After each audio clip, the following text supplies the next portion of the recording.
pretty informal session, so feel free to ask questions at any time. But I just wanted to give you my personal thoughts on how we can use sensors, communication, and computation to help in the daily lives of special needs people. And smart homes is a buzzword that's banging around in industry and academia. It's quite frankly been around, general concepts been around at least since I was a kid. Never quite caught on as an industry, but it's probably going to be a little more prevalent in the future. But I think that when you say smart home, a lot of people seem to think about Jetsons kind of stuff. You know, houses that read your mind and make your toast for you and put the jelly on it and everything. And I think that for special needs, at least, the issue is a little more subtle, right? And I think that a home that understands who you are, what you're doing, and what you might need is very important. You're always going to have people in the loop. You're always going to have people involved in delivery. Some of the delivery of services is going to be more automated, but not all of it. You know, it's just not going to happen in the foreseeable future, right? So we want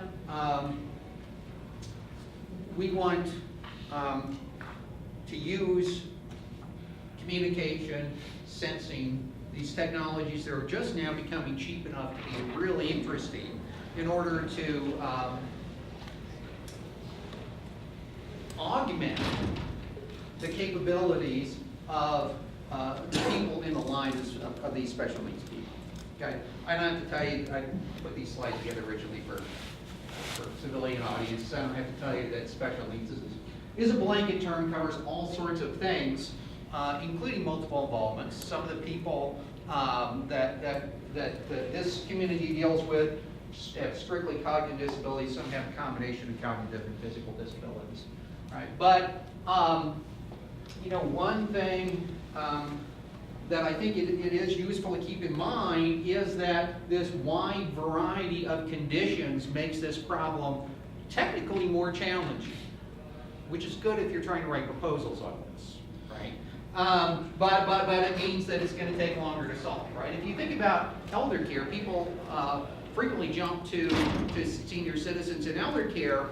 Of course, there's a natural variation in people's conditions, but there is a trajectory of aging, right? That is the common focus of this thing, and a lot of the work that's been done there has been to identify, you know, the state of progression of people along this trajectory of aging.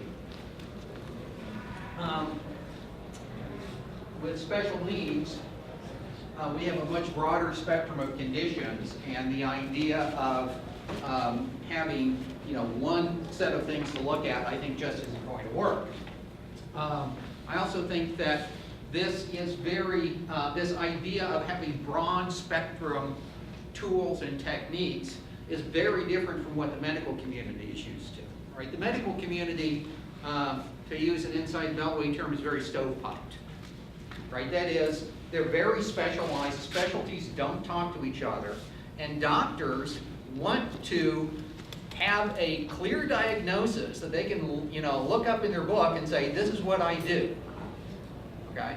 That's not the case here. Right? We have to deal with the facts on the ground. We have to deal with daily life. Okay. So, you know, in my view, there's a lot to be done that is not medical model. Okay, certainly some of what I'm going to talk about has uses for the medical care of special needs people and has uses in other parts of medical care. But most of life, even if you're severely disabled, is not with doctors. And quite frankly, doctors, because they're so specialized, they deal with the patients a few minutes a month, right? They don't understand daily life. They have a vague understanding, but they don't live it, okay? So I think that an important goal of developing tools for caring home is to deal with a part of life that is not medical model, right?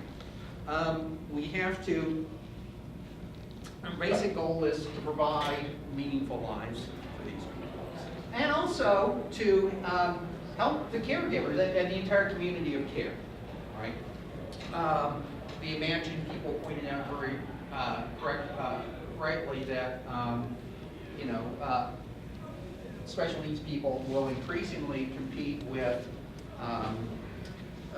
the elderly for caregivers, right? And we have to make these jobs more meaningful for them. And one way to do that is to reduce the amount of paperwork, reduce the amount of stuff they have to deal with, and give them more time to deal with the people, because that's what attracts them to these positions. Let me also point out that, you know, the cognitively disabled, a lot of them can't vote, right? Seniors vote. Okay, seniors are very well represented in the political system. I think most people in this room know that the cognitively disabled need advocates to help them. Okay, so we have, you know, so this is not a big surprise. We have several communities around the residents we're dealing with. We got the caregivers who do a lot of work. We have families who may or may not be the direct caregivers. If they're not caregivers, they hopefully want to keep in touch and have some idea of what's going on. And then we've got a wide variety of non-medical professionals as well as the medical professions. So what do these different communities need? They all need somewhat different views of the same person, right? So we've got this big chunk of data. What do we, what do we do with it? Different users, different roles around the resident need different views, different cuts of that same data. Okay, now, I think the professionals, you can generally, where there's the caregivers and the therapy people, both have some common structure in what they need, which I've divided up into alerts, reports, and recommendations. All right, so a report is more steady, regular summaries of what's going on, right? Person had their meals, they had their meds, they did some fun things today, that kind of stuff. An alert is more based on usually from unusual activity, right? So can you say, well, today they didn't really, they didn't get out of the room very much, or whatever it is. Let's flag that, right? Some things you may want to flag very quickly. For some people, falling down may be a big issue. You want to flag that quickly, make sure somebody helps. Or for other people, that may not be a big issue. Right? Then a recommendation is based on the reports and alerts, and actually will suggest, do this, right? You might want to try this. Once again, those have different time frames. Sometimes you want to make a very quick recommendation. Other times, you may look at things over, months or years and say, well, now it's time to try this. The family, has some use for, definitely has use for reports and alerts, perhaps recommendations, but I think they also have an additional set of needs. They want to understand what the caregivers and the professionals are doing, right? And hello. Could you take that out of the room, please? Circles of care. Could you take that out of the room, please? Sure, circles of care. Could you take that out of the room, I will please? do that. Sorry. So, one interesting possibility is to provide social networking for the families that helps them deal with their loved one. Okay? Certainly social networking for the individual, we talked about that this morning, that's important.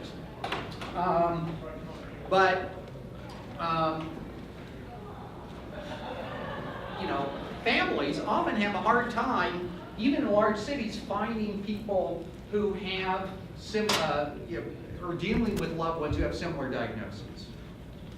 Particularly if they have multiple involvements, that can be tough, right? So we could use analysis, big data, to help us connect people who may or may not be geographically coincident, but they can share experiences and so forth. And that's something that is, it's closer to a dating site, but I think it requires much more automatic extraction of information. Right? If you think about dating sites and a lot of these social networking systems, they actually require you to put in a lot of the data, and they sort of do some very simple crunching on it. Right? Whereas it may take some time to extract out, what are the disabilities that we're dealing with here? What do people want from their interactions with other families, and try to make the connection. Okay. Right. Now, the individualized plan is actually a good structure to help us understand what to do. It's not the only one, but it is good because it gives us a set of goals and it gives us some timelines. Okay, so that's one of the things that we're looking at in order to help put some structure on recommendations in particular.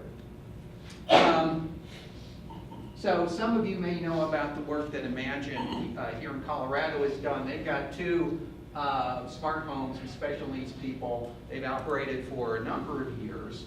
And they've got extensive set of sensors throughout their house. Okay, they have cameras.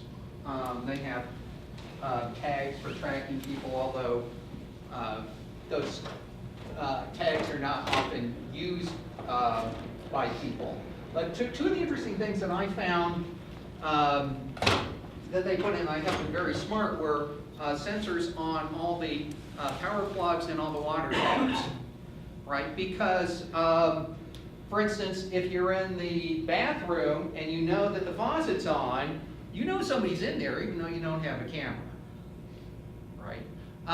So there's all sorts of things that you can figure out based on some of these more indirect things. And while if you've been, well, let me say that as someone who deals with analyzing the information from cameras, don't believe what you see in the movies. Okay, a lot of this stuff is harder. It's getting better, but it's getting harder. And a lot of the challenges deal not just with the amount of computing we can do, but with the physical nature of taking pictures, right?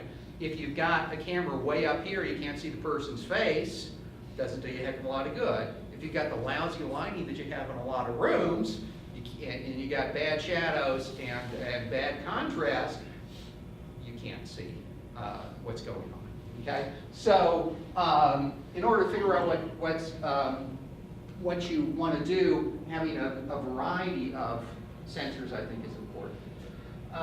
I'm working with Rutgers University right now, which has a very strong program on autism, and they have just announced what I think is a very interesting program. They're planning to build a mixed-use facility on campus. It will combine housing for regular students along with housing for autistic adults, permanent housing for autistic adults. The residents there will have access to all the university facilities, the eating facilities, the recreation, all that stuff. They'll, as appropriate, have jobs on campus. They can use the campus transportation system. Those apartments will also be instrumented, okay? And the residents will have the opportunity to work with the Rutgers people, both to improve their own lives and also as part of studies on autism. Okay. Well, I don't have any slides on the Rutgers stuff, but to give you an idea of the kinds of things that they're developing, Dimitris Metaxas group there is probably the leading group on the analysis of facial gestures, that is, facial expressions, right? And they gave me a demo a couple of weeks ago. They can analyze your facial expression, how your eyebrows move, your lips move, the pose of your head, in real time, very accurately.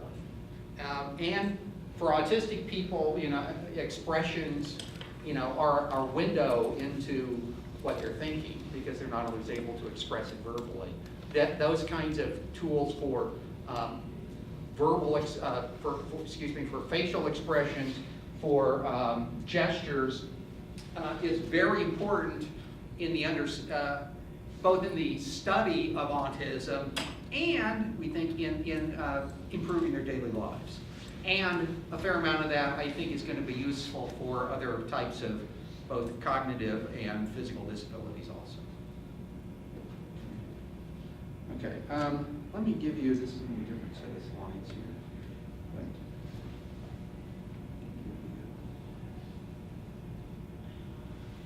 Oh, that's not in here. Okay. Yeah,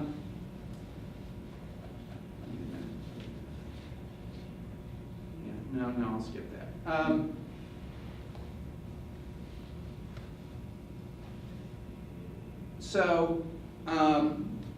When you're putting together a home, you want to know what's going on.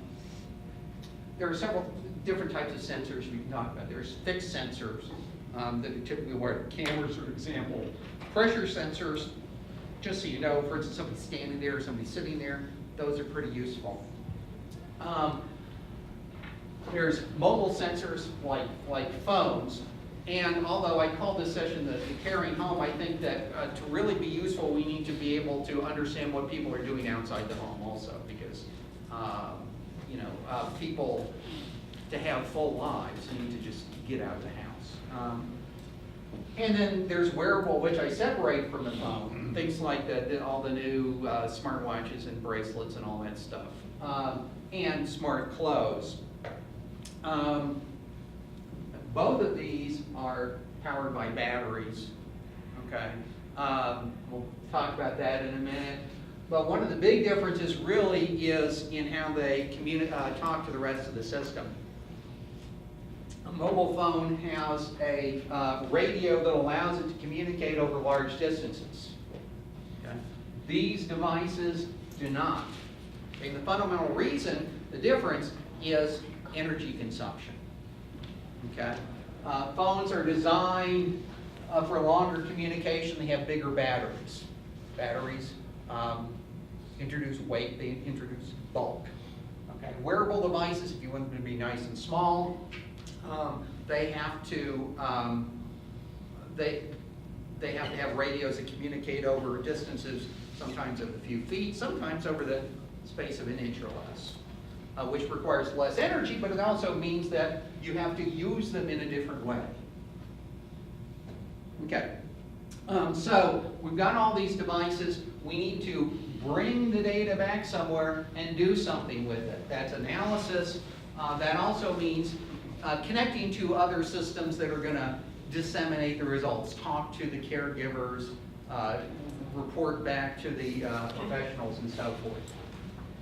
Now, the timeliness in which you have to analyze this stuff varies.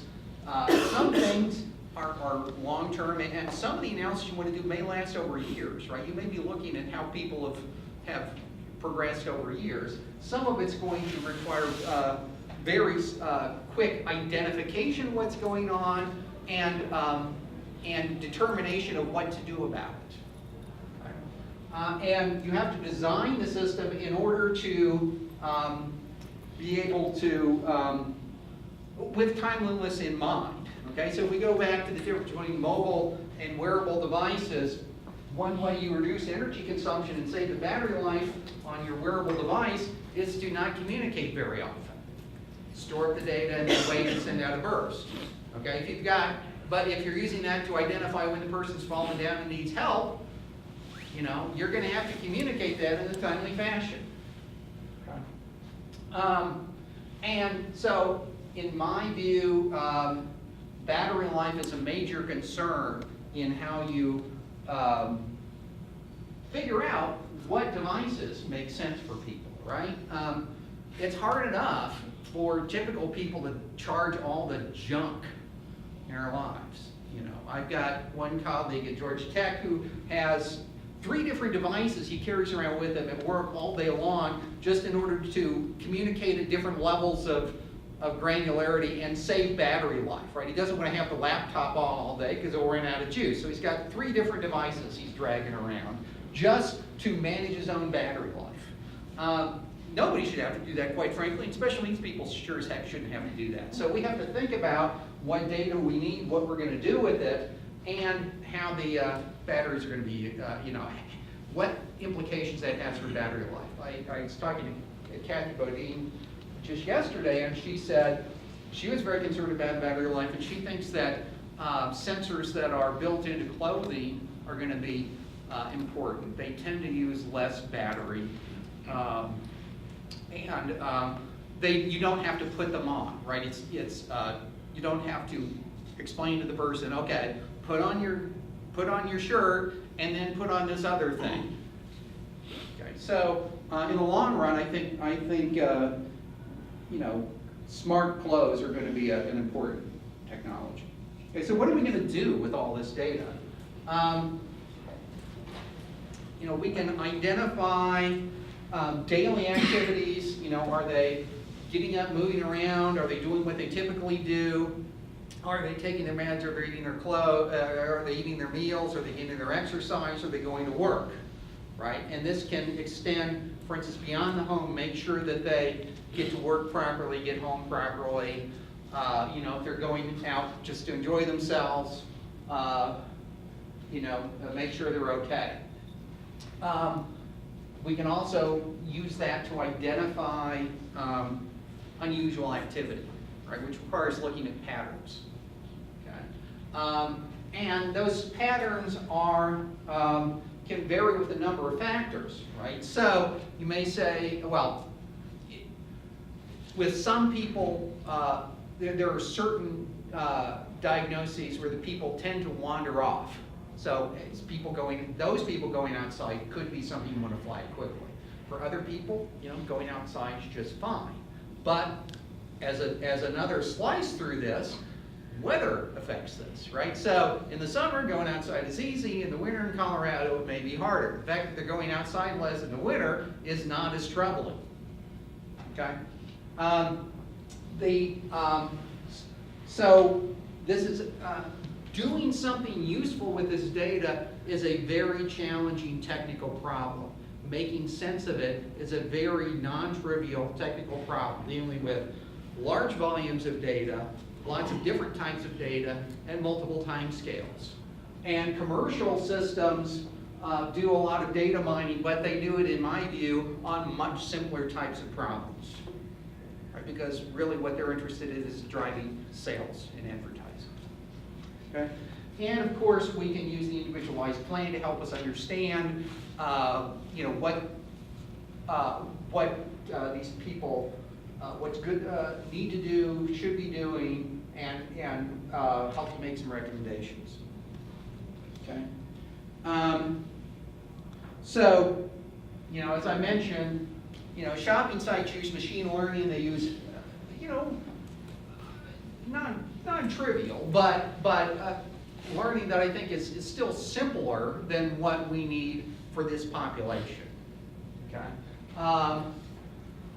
We need, for cognitive disabilities, for special needs, we need to understand behaviors at multiple time scales, ranging from, you know, what's happening this morning to what's happening over a period of years.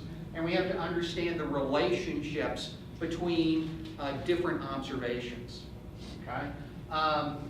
Now, and the fact that something is important for this person doesn't mean it's important for somebody else. Okay? Now, this morning, one of the speakers said that we have the scientific basis for understanding, you know, for doing this research to develop these tools for people. I disagree, right? Because we are moving into a new domain with these sensors. Sensors allow us to capture data at several orders of magnitude, finer time grain, more accuracy, more detail than is possible through the traditional methods of human observation, right? What we're used to dealing with is not data, but metadata. What the records that people deal with today are written summaries of what's going on, okay? That's not the same as actual observations, folks. Okay, that's not the same as measuring how much people move. That's not the same as measuring what their expression is. Okay, this is a big challenge for the entire, life sciences community, the entire medical community. It's something that that physical engineering has already gone through, right? Your car has sensors all over the place, and your car can drive itself much better than you can, okay? Cars and airplanes today, in some cases, are uncontrollable by manual driving. If you think you're driving it, you're wrong, okay? We need to have that level of sensing and analysis for people that we can do for cars and airplanes. Okay. And these models have to be very personalized because we're dealing with a large range of conditions. Okay, and that personalization needs to be as automated as possible. The more we need professionals to intervene and fine-tune the models, the more likely it is none of this stuff's going to happen. Okay? That said, we can also take studies from large populations and adapt that to, and use that to help us particularize to an individual, right?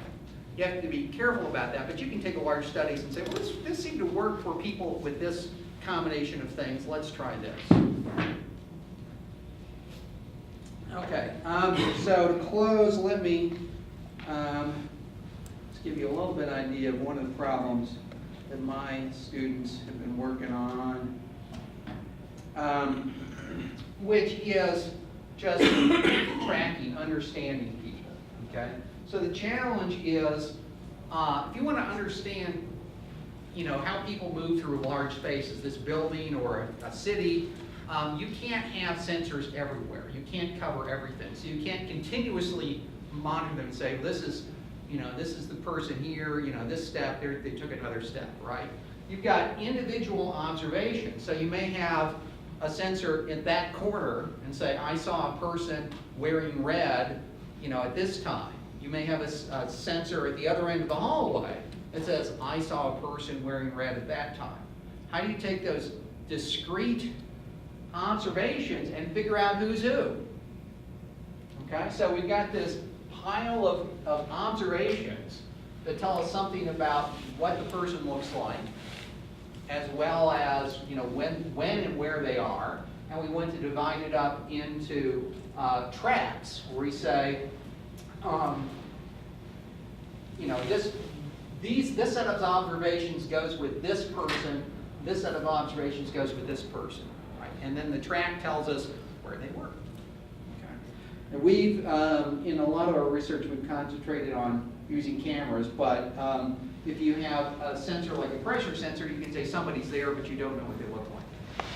And in some cases, that's pretty useful information, right? Just to give you an idea that this is a non-trivial problem, this is the formula that you have to solve in order to figure out what these tracks are. It's not quite as intimidating as it looks. This notation says, what is the probability of a person, an observation of a person at that sensor at time I+1, given that you saw and made an observation at that sensor over there at time I, the last time. Okay, so you're sort of piecing together the track from the long track from individual pieces of it. And the probability of you going from this end of the hallway to that end of the hallway is higher than the probability, in say 10 seconds, is much higher than the probability of you going from that end of the hallway to downtown Boulder in 10 seconds. Okay, so we can piece together these little observations and say, this is probably, a pretty good guess. And it turns out that it's a ridiculously well, if you look at it in the abstract, it's a ridiculously complicated problem, but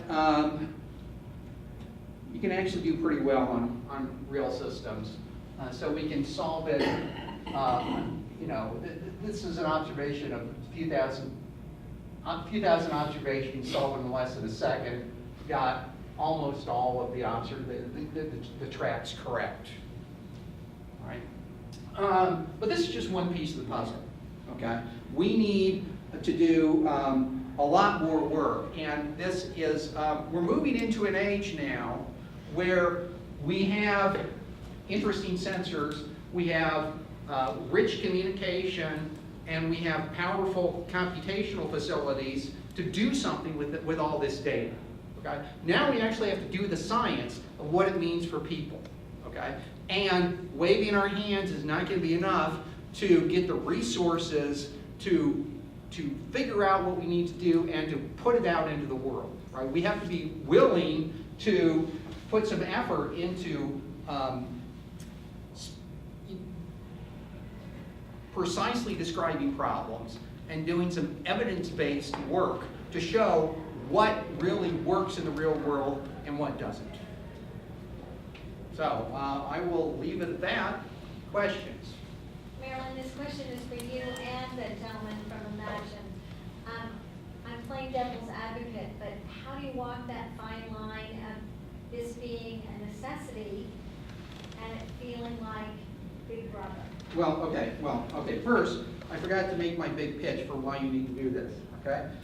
If you go back to the institutional care world, whatever the institutional care is not perfect, but at least you had staffs that could keep records and watch what's going on, right? When you go to a community model, that all goes away. Okay. And if you ever tried dealing with special needs people, you got your hands full just getting through the day. Okay, so these kinds of systems, these kinds of algorithms are one way to help provide some of that support structure in the community care model that no longer exists since we moved away from the institutional model. Okay, now to get specifically to your question of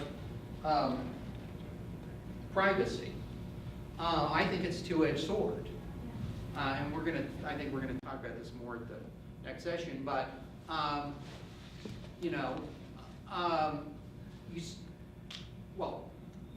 first let me say that a lot of people talk a good game about privacy, but in fact, when you get down to what they do, they give away their own information all the time. They put themselves on Facebook, they give their information to all sorts of restaurants and stores for the promise of the occasional cup of coffee or free certificate, right? They pay for things with credit cards that allows all sorts of people to track their purchases and where they go, using mechanisms as simple as going through the trash and finding the receipts. Okay, so you have to be clear about what you want out of privacy. But I think that for special needs people, on the one hand, they're sitting ducks. You have to be careful about their privacy. On the other hand, I want people watching out for my son. The idea that isolating him is the best protection for him, I think, is completely false. Okay, and we have techniques for protecting access, controlling access to systems that provide, reasonable solutions for making sure that random people can't get into these systems. A lot of the security breaches you see are due to, not all, but some of them are due to, lazy deployment of these systems. Okay, people using generic passwords. What's called social engineering in the hacking world, which is calling up somebody and saying, hey, why don't you give me your password? Okay. I think that the real danger, quite frankly, is that there are some studies that show that even if you have data that is pooled and there's made some efforts to make it anonymous, it's still amazingly easy to take a very small amount of information, guesses about an individual, and say, oh, this data in this big pool is on that person right there, or perhaps, one of 3 people. It's astonishingly easy to, because there's enough variations in people, it's astonishingly easy to guess, who the data is about. And I don't have an easy answer to that one. I think that it's probably, I think to some extent there's just a trade-off, and you have to decide how much you care about people not knowing versus making sure you get, watchful eyes.